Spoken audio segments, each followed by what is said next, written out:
مفتی صاحب، اولیاء کرام بکثرت پائے جاتے ہیں، اللہ تبارک و تعالیٰ کی مخلوق میں ہزاروں کی تعداد میں ہوں گے، ہر زمانے کے اندر پائے جاتے ہیں۔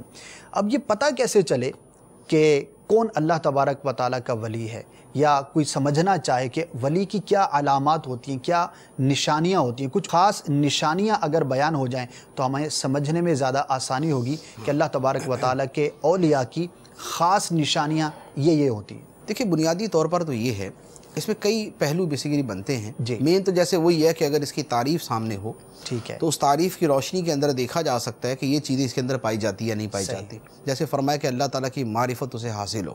دوسرا یہ کہ عبادات کے اوپر سے استقامت نصیب ہو۔ تیسری بات یہ تھی کہ وہ گناہوں سے بچنے والا ہو۔ چوتھی یہ تھی کہ وہ اپنی خواہشات پر عمل نہ کرنے والا ہو، اپنی خواہشات کو جو ہے وہ چھوڑ دینے والا ہو۔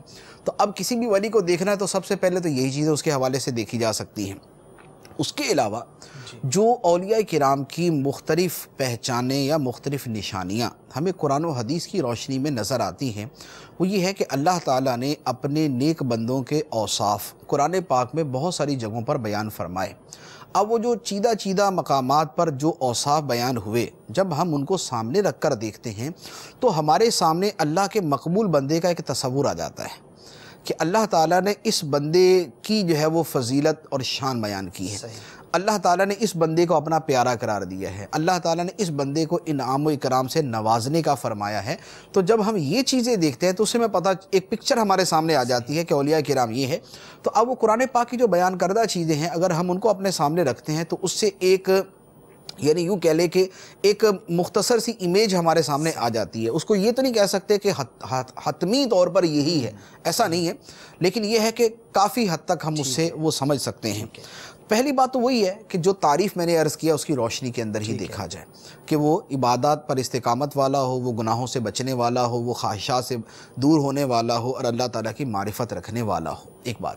دوسری بات یہ، قرآن پاک کے اندر اللہ تعالیٰ ارشاد فرماتا ہے وَإِذَا سَمِعُوا مَا أُنزِلَ إِلَى الرَّسُولِ تَرَىٰ أَعْيُنَهُمْ تَفِيضُ مِنَ الدَّمْعِ مِمَّا عَرَفُوا مِنَ الْحَقِّ۔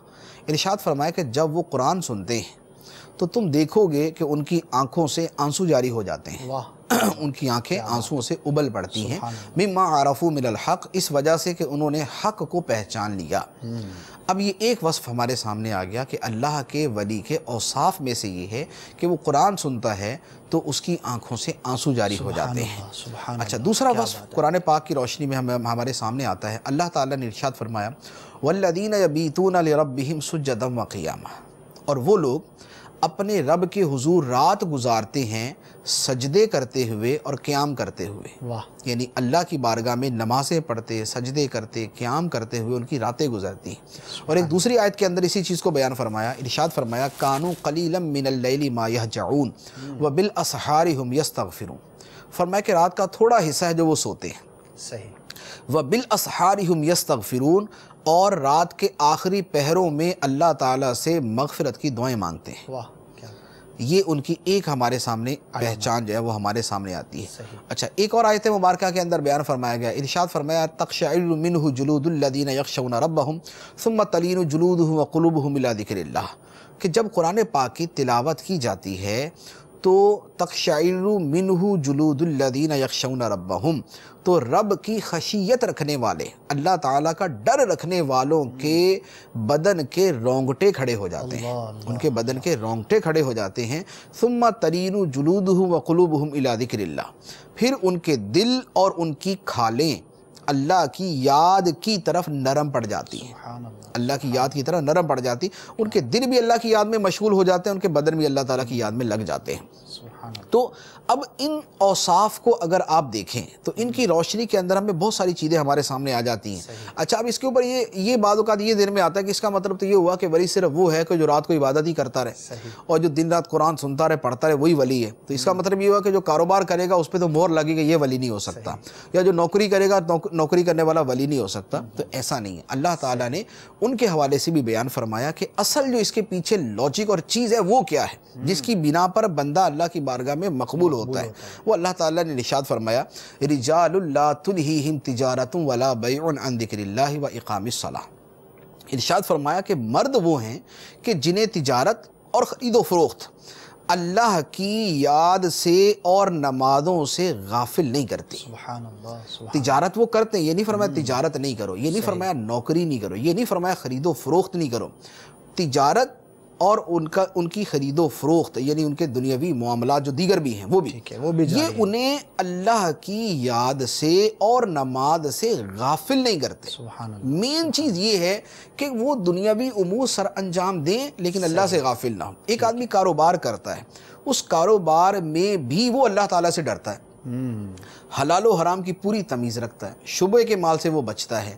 یہ اس کا مال جو ہے اس کے حصول کا ذریعہ ناجائز نہیں ہے، جھوٹ نہیں ہے، دھوکہ نہیں ہے، فراڈ نہیں ہے، خیانت نہیں ہے، رشوت نہیں ہے، چور بداری نہیں ہے اور دیگر چیزیں جو اس میں ہیں وہ نہیں ہیں.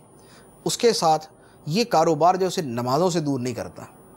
نماز باجماعت کی پابندی اسی کاروبار کے ساتھ اس کی چل رہی ہے، اللہ تعالیٰ کی یاد اسی کاروبار کے ساتھ چل رہی ہے، قرآن کی تلاوت اسی کاروبار کے ساتھ چل رہی ہے، دیگر جو چیزیں ہیں وہ اسی کاروبار کے ساتھ چل رہی ہیں. تو گویا اس کے کاروبار نے اس کو اللہ کی یاد سے غافل نہیں کیا. تو اللہ تعالیٰ فرماتا ہے رجال، یہ مرد ہیں، یہ اللہ تعالیٰ کے پسندیدہ بندے ہیں.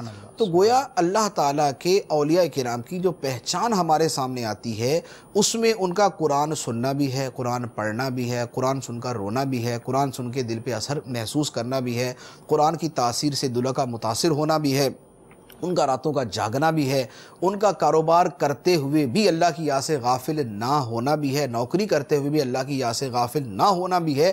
یہ وہ سارے اوصاف ہیں کہ جن کی روشنی میں ہم ایک ولی کی پہچان کر سکتے ہیں. صلو علی الحبیب صلی اللہ تعالی علی محمد. مجھے اپنی اور ساری دنیا کے لوگوں کی اصلاح کی کوشش کرنی ہے انشاءاللہ.